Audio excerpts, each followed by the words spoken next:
استاذ مجيد، طبعا احنا قبل لا نختم حلقتنا، طبعا احنا نعم. او شككتنا الوقت، اخذنا وداهمنا، وصلنا لنهايه الحلقه ما شاء الله. وطبعا ما حسينا أي. بالوقت. بس هنا استاذ مجيد، انا اليوم نعم. اريد اسالك سؤال، انت وين تشوف نفسك بالمستقبل؟ وشنو هدفك اللي ان شاء الله شوف، تطمح هو له؟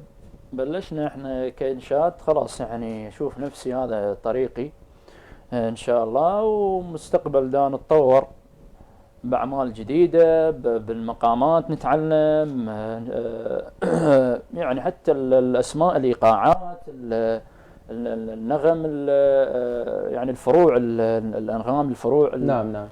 هاي الكثرة قبل قليل طرقنا بها أيضا، دا أسعى إن شاء الله نتعلمها. جميل. فأشوف نفسي إن شاء الله مستقبلا بإذن الله سبحانه وتعالى أنه نحو الأفضل، نحو التقدم إن شاء الله بعون الله تعالى. آمين. استاذ مجيد، احنا اليوم قبل يعني طرقنا بدايه الحلقه انه نعم. كان لك عمل جديد ان شاء الله ده نعم. يسجل حاليا هو وعلى قيد العمل. نعم. وراح يبث في الايام القليله إن شاء الله. إن شاء الله. وان شاء الله يكون ايضا عمل متالق مثل اعمالك الله القديمه. يبارك فيك. الله يسلمك. انا اليوم راح انهي حلقتي وراح نعم. انهي الحلقه، وبس قبل نهايه الحلقه اريد نهايه تسمع منها الحلقه شيء يعني؟ تكون نعم. انت مسك الختام. إن شاء الله. رافع الله يبارك الختم فيك. لك. الله يسلمك. الله يحفظك. طبعا مشاهدينا، احنا نذكركم انه اوشكت حلقتنا على الانتهاء، ولكل بداية نهاية، واليوم انا حلقتي راح اخلي نهايتها ومسكها هي انشودة من الانشودة اللي راح يقدمها ان شاء الله المنشد مجيد العاني، إن شاء الله. وايضا ترقبوها قريبا على مواقع التواصل الاجتماعي، راح تكون بحلة جديدة. إن شاء الله. فاترككم شاء الله. بالخاتمة ويا المنشد مجيد العاني. الله يسلمك. هاي الانشودة كلمات والحان الاستاذ واستاذنا الكبير، طبعا استاذ والشاعر علي ابو الحسن. نعم. هذا نسميه الاب الثاني انه طبعا، وصاحب الفضل الكبير بعد رب العالمين على الفرقه كلها. فكانت هي كلماته نعم. والحانه، وايضا هو الراعي الرسمي نعم. لهذه الانشوده. نعم. فراح نسمع منها شيء بسيط حتى نحرقها كلها، نعم. حتى الناس تتشوق لها تسمعها كاملة إن شاء الله. ان شاء الله. قام كرد.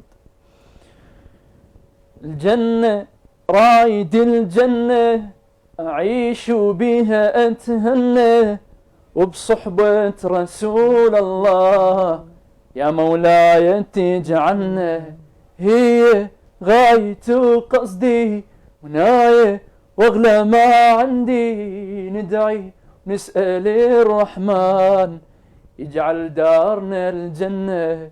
الجنة، رايد الجنة، أعيش بها أتهنى، وبصحبة رسول الله يا مولاي تجعلنا، هي غاية قصدي مناية، واغلى ما عندي ندعي نسأل الرحمن يجعل دارنا الجنة.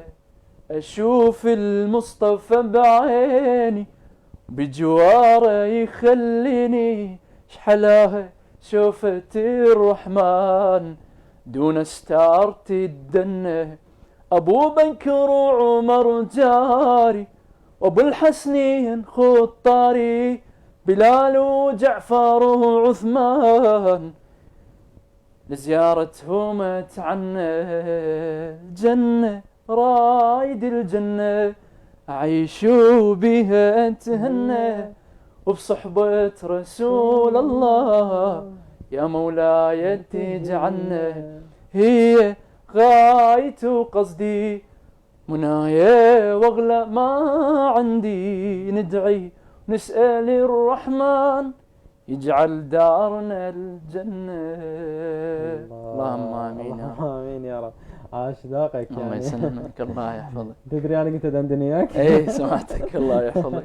عجبني الاسلوب والطرح. الله يبارك طبعا فيك. وداعية المستمعين، طبعا نشكركم على حسن الاستماع وعلى حسن المشاهدة، وان شاء الله نوعدكم نكون وياكم ان شاء الله الاسبوع القادم بحلقة جديدة ويا ضيف جديد ومبدع جديد. وطبعا ان شاء الله تكون حلقة عجبتكم ويا الراقي المنشد مجيد العاني. ويا رب نتمنى لك التوفيق. امين يا رب. ويا رب آمين. نتمنى لك أجمعين. تألق، ونشوفك يا رب نجم ان شاء الله، ان شاء الله اشوفك في اسم اعلامي العراق. اكثر بعد اقوى ان شاء الله الله. يسلمك، يبارك الله فيك. يحفظك. تستاهل انا كل خير. اشكرك شكرا جزيلا. الله يحفظك، الله يسلمك. وطبعا كان معكم في التقديم مصطفى الهيثم، وخلف الكواليس على الإخراج محمود الفهد، والتصوير أسامة الراشد. شكرا لكم مشاهدينا الكرام.